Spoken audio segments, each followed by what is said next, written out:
नमस्कार दोस्तों, स्वागत है आपके अपने YouTube चैनल पर। दोस्तों, मरने के बाद इसलिए कराया जाता है मृत्यु भोज। सच्चाई जानकर हैरान रह जाएंगे आप। आजकल के तरीकों के आधार पर ये प्रथा वाकई एक बड़ी बुराई का रूप धारण कर चुकी है, क्योंकि अपनों को खोने का दुख और ऊपर से 13वीं का भारी और कम खर्च। इस रीति के कारण एक तरफ तो संबंधित परिवार पर अपने को खोने का दर्द और ऊपर से कर्ज के बोझ कई बार मन को द्रवित कर देता है। पिछले कुछ दिनों से मृत्यु भोज को लेकर सोशल मीडिया पर चर्चाएं काफी गर्म हैं। आधुनिकता और विकसित मानसिकता की ओर बढ़ते लोगों के बीच मृत्यु भोज लंबी बहस का मुद्दा बना हुआ है। सबके अपने अपने तर्क हैं। कई विद्वान ये भी मानते हैं कि ये एक सामाजिक बुराई है जिसे लोगों की खत्म कर देना चाहिए। हालांकि आज के परिवेश और मृत्यु भोज के तरीकों पर गौर करें तो इनके विचार सही भी हैं। आजकल के तरीकों के आधार पर ये प्रथा वाकई एक बड़ी बुराई का रूप धारण कर चुकी है, क्योंकि अपनों को खोने का दुख और ऊपर से 13वीं का भारी और कम खर्च। इस रीति के कारण एक तरफ तो संबंधित परिवार पर अपने को खोने का दर्द और ऊपर से कर्ज के बोझ कई बार मन को द्रवित कर देता है। मृत्यु भोज का सत्य भारतीय वैदिक परंपरा में 16 संस्कारों का व्यक्ति के जीवन में खास स्थान है। मृत्यु यानी अंतिम संस्कार इन्हीं में से एक है। इसके अंतर्गत मृतक के अग्नि या अंतिम संस्कार के साथ कपाल क्रिया, पिंडदान आदि किया जाता है। स्थानीय मान्यता के अनुसार 3 या 4 दिन बाद शमशान से मृतक की अस्थियों का संचय किया जाता है। 7वें या 8वें दिन इन अस्थियों को गंगा, नर्मदा या अन्य पवित्र नदी में विसर्जित किया जाता है। 10वें दिन घर की सफाई या लिपाई पुताई की जाती है। इसे दशगात्र के नाम से जाना जाता है। इसके बाद एकादशगात्र को पीपल के वृक्ष के नीचे पूजन, पिंडदान व महापात्र को दान आदि किया जाता है। द्वादशगात्र में गंगा जली पूजन होता है। गंगा के पवित्र जल को घर में छिड़का जाता है। अगले दिन त्रयोदशी पर 13 ब्राह्मणों, पूज्यजनों, रिश्तेदारों और समाज के लोगों को सामूहिक रूप से भोजन कराया जाता है। इसे ही मृत्यु भोज कहा जाने लगा है।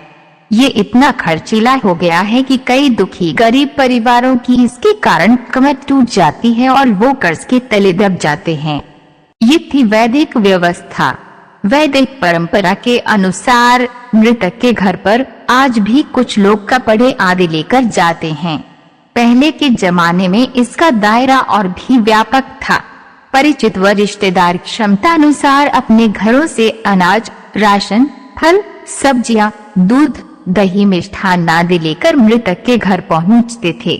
लोगों द्वारा लाई गई उन खाद्य सामग्रियों से ही कोई व्यंजन बनाकर लोगों को खिलाया जाता था। इससे पहले समाज के प्रबुद्धजनों यानी ब्राह्मणों को दिया जाता था और वे अपने हाथों से बनाकर भोजन ग्रहण करते थे। अब तो सिर्फ बिल्कुल खास रिश्तेदार ही इस व्यवस्था को दुखी परिवार के लिए पूर्ण करते हैं। बाकी लोग सद्भावना में खाली हाथ ही पहुंचते हैं। विद्वानों को भोजन कराने का विज्ञान 13वीं में विद्वानों या ब्राह्मणों को खिलाने का नियम है। इसके पीछे भी रहस्य है। श्री तिवारी के पुस्तक के अनुसार ब्राह्मण वर्ग उस समय अधिक शिक्षित होता था। वह औषधीय हवन के साथ वेदोच्चार की तरंगों के घर में सकारात्मक ऊर्जा का प्रसार करता था।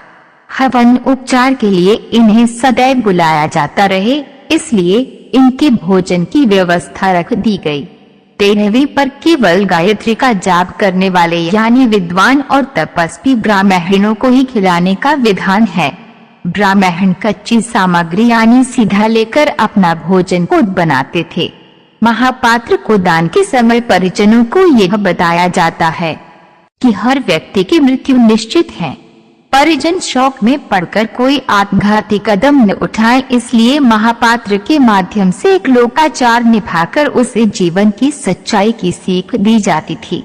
पर मृत्यु के बाद दिए जाने वाले भोज में मृतक के पूज्यजनों जैसे कि गुरुवार, वैद्य, दामाद, समधी, बेटी व अन्य आत्मीयजनों को ही पहले भोजन कराया जाता था। उन्हें यथाशक्ति स्मृति चिन्ह दिए जाते थे। इसके पीछे रहस्य ये था कि मृतक की दुनिया से चले जाने के बाद भी उसके संबंधियों का घर से नाता बना रहे, परिवार व रिश्तेदार एकजुट रहें। और हमने ये कर डाला। मृत्यु भोज के नाम पर आज लाखों रुपए खर्च किए जाते हैं, जबकि पुराने समय में ऐसा सिर्फ राजा महाराजाओं या सक्षम लोगों द्वारा प्रजा के लिए किया जाता था। अब हर आदमी खुद को श्रेष्ठ मानने लगा है। मेरे पास भी धन है, ये दिखाने के लिए लंबा खर्च उठाता है।